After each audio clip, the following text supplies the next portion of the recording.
काय गेम झाला आहे यार, काय गेम झाला आहे. एक सोडून 2-2 सुपर ओव्हर आणि नुसतं सुपर ओव्हर नाही, म्हणजे शेवटच्या बॉलवर माहीत नाही कोण जिंकणार आहे. म्हणजे इवन अफगाणिस्तानच्या बॅटिंगमध्ये 28th ओव्हरचा शेवटचा बॉल,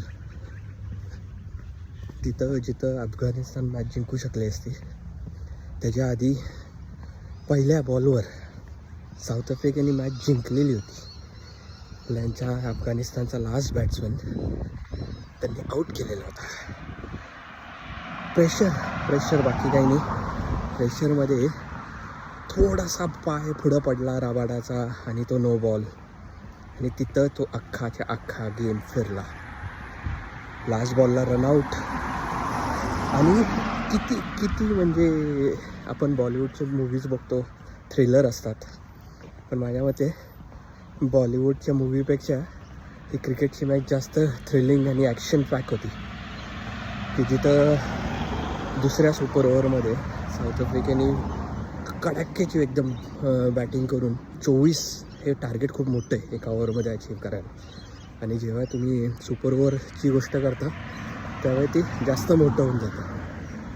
आणि त्याच्यामध्ये पण पहिल्या बॉलवर अफगाणिस्तानची 1 विकेट गेलेली आहे आणि 4 बॉलमध्ये 24 जेव्हा त्यांना हवे होते त्यावेळी ह्या पठ्ठ्याने 3 6 मारले.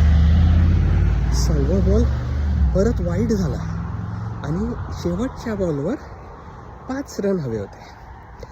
जो शॉट गुरबाजनी मारला आणि ज्यावर तो कॅच आऊट झाला, तो जर थोडासा मिलरच्या डोक्यावरनं गेला असता तर तो 4 झाला असता. आणि आपल्याला 3री सुपर ओव्हर, जी आत्तापर्यंत क्रिकेटच्या हिस्ट्रीमध्ये कधीही झालेली नाही आहे, असं काहीतरी रोमांचक आणि थ्रिलिंग ॲक्शन बघायला मिळाली असती. पण that's what cricket is. Cricket is something which you can't script it, something which you can't write it. आणि जसं येतं तसं ते बघावं लागतं आणि खेळावं लागतं. तुम्ही इमॅजिन करा प्रेशर किती होतं. आणि शेवटच्या 2 सुपर ओव्हरमध्ये अख्खा क्राऊड इन्व्हॉल्व झालेला होता.